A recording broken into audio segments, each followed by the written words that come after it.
Hey guys, Zomfox here. And after the NFL Week 1 season, where we saw a ton of games just end in these heartbreaking fashions and terrible ways for teams, I decided it'd be fun to go back on the USFL season and actually look at what I think were the 5 single worst losses of the entire season. Now, in terms of defining the worst loss, it's basically just either a set moment or a sequence that pretty much was just a heartbreaking end to a game for a certain team. Now, I will say there will not be any playoff games. I feel like those would be too easy. You could easily just say the playoff games for, 1, 2, and I guess 4, because the Breakers game didn't really have an iconic moment. But I'm keeping this to the regular season, and it's just simply put like the moments that you can look at and say, wow, that moment sucked if you were a fan of that team, or you were stunned that it worked out for your team. So that's pretty much how this list is going to be. So without further ado, let's get started. Coming in at number 5 is going to be the Generals' Week 1 loss to the Stallions. This is pretty much the quick, easy, very easy to define way of a heartbreaking loss. The Generals had either been winning or tied the game throughout pretty much, literally the whole game. From their first drive when Randy Satterfield caught the touchdown, they had the lead or winning the game. And then at the end, Jamar Smith rushed the ball in a couple of yards to get the game-winning touchdown for the Stallions. Generals wouldn't have enough time to actually go down the field and score.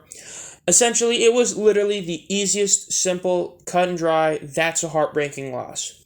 It will be the only loss in the Generals in the regular season. It would start, the trend of the Stallions becoming this unstoppable force pretty much. And it was all basically because of that one single play. It's a very simple play, but it's definitely a heartbreaker for Generals fans and one that people won't forget. Coming in at number 4 is going to be the Gamblers' loss on Week 6 to the New Jersey Generals. This would be the 5th straight game the Gamblers would lose while leading at halftime. Part of that historic, wow, they actually are out-falconing the Falcons. And to put it simply, this was probably one of the more forgotten losses they had of the season. To put it simply, this was a great game. It was a back-and-forth game. The Gamblers were able to keep it very competitive thanks to Mark Thompson and mainly the defensive special teams being able to halt and score points of their own against the Generals. But overall, this red-hot Generals team that had won 4 straight heading into this matchup versus the Gamblers losing 4 straight, it was a big deal for the Gamblers to try and keep their playoff hopes alive. And in the end, the Generals had the ball left, and the Gamblers were doing a goal line stop, and it got to 4th and goal at the 1-yard line. Or not even the 1-yard line, it was like the half-yard line. And in the end, the Generals did a QB sneak. Luis Perez got pushed in by his running back to end up scoring what would be the game-winning touchdown with no time remaining. It was like the 2nd straight or 3rd straight game where there was literally no time left and the Gamblers lost. It was a heartbreak, and I feel like people are probably forgetting it in terms of the overall grand scheme of the USFL. This was a really funny loss to the Gamblers, as it of course happened to them. Another great game that was just wasted by just terrible end game and stuff like that. Definitely a heartbreaker. Coming in at number 3 is probably the single most iconic losing play or winning play in Bailey Gaither's last second, no time remaining touchdown pass caught from Vad Lee against the Gamblers in Week 5. It was a heartbreaker for the Gamblers, even more so than the one that happened the week after, and it's probably why that one didn't feel that bad.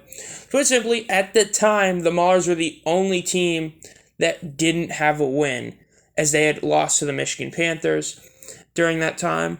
But heading into this game, everyone, thought the Gamblers should win. They've kept their games competitive. They led at halftime. They had an 11-point lead at one point in the 3rd quarter. And you guessed it, they blew it. And then at the last second, no time remaining, touchdown from Bailey Gaither to end the game. It was a heartbreaker, man. This was a big deal. Everyone looked at the Gamblers and started writing them off. I remember at that point they were the bottom team in my power rankings because of it. And to put it simply, it was hard. They were the only team to lose to the Maulers across the entire season. That's not a good thing. And the fact is, it was a bad loss.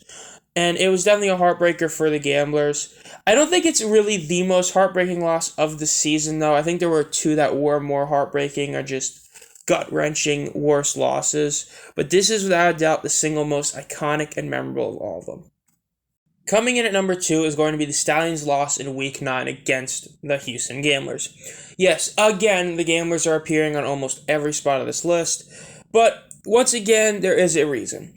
This time, they were the ones doing the heartbreak. At this point, the Stallions were 8-0 and would eventually go on to win the championship. So this game was basically to the one that would solidify them as an undefeated team as they would go on to win Week 10. But much to everyone's surprise, despite being 1-7, having lost 7 straight games, the Gamblers made this insanely competitive and tight-knit game at a time when the Stallions weren't playing their best football. And in the end, the Stallions were down 2, trying to get a drive to end and at least a field goal. And at 2nd and 1 with a minute 20 left, Jamar Smith threw a pass and it was intercepted by Micah Abernathy, which ended up sealing the game for the Stallions. It was a huge play. It literally ended a team's undefeated run at 8-0, which in really any football league, that's very impressive to be able to go 8-0. And the fact that the Gamblers were able to stop them is pretty incredible. I mean, people could say, this is a second-rate football league or something like that.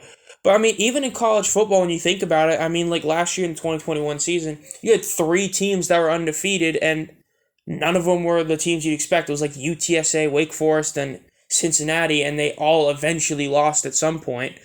But to have a team be 8-0 is very impressive, especially in their first year.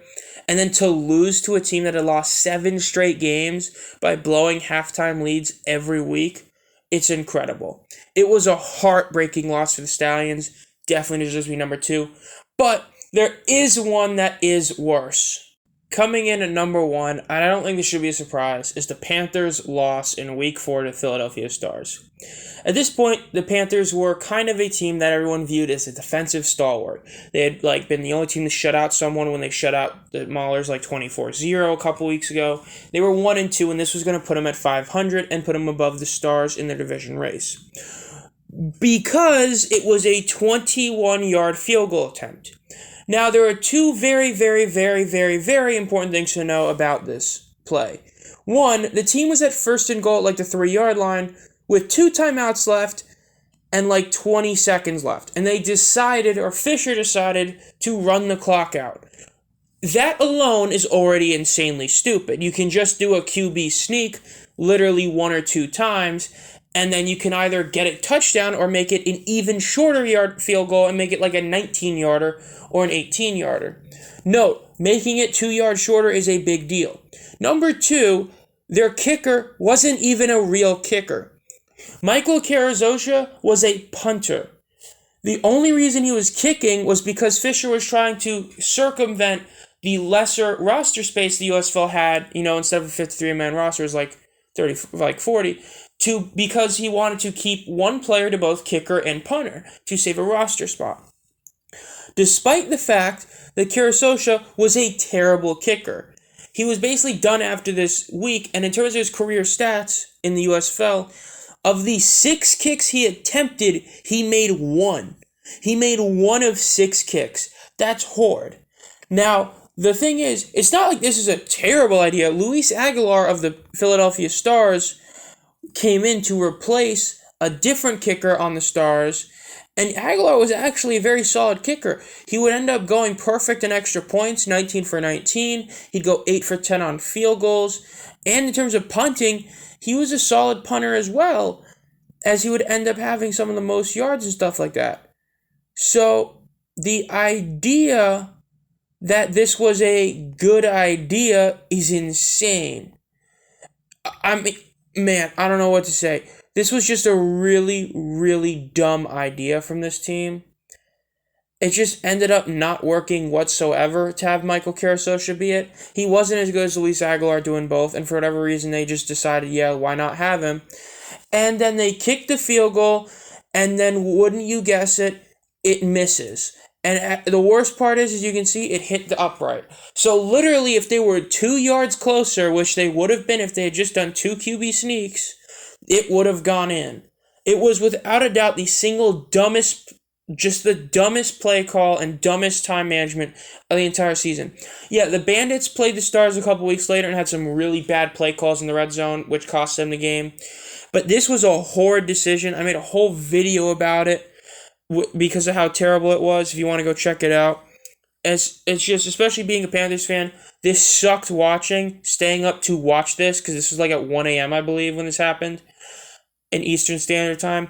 It was horrid. It is by a mile the worst loss of the whole season. I mean, if you just watched the Monday Night Football game, which is a big inspiration for this, the Seahawks versus Broncos, you thought that was bad of how they managed that and how they paying so much for Russ? That was a great play call compared to this. They were at the 3-yard line with 21 seconds and 2 timeouts and decided to kick the field goal. That's so stupid.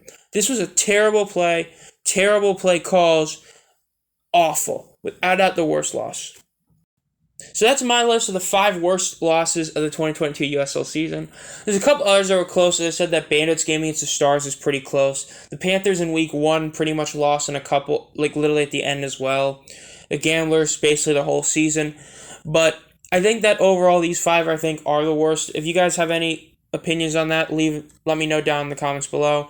If you have any ideas for any videos to make, since we're still in the off season and I only have a couple more that I know for sure I'm going to do, leave them down below as well. This has been Zom Fox. If you enjoyed this content, want to be notified as soon as I upload any videos, make sure to subscribe and hit the bell. And as always, have a great night.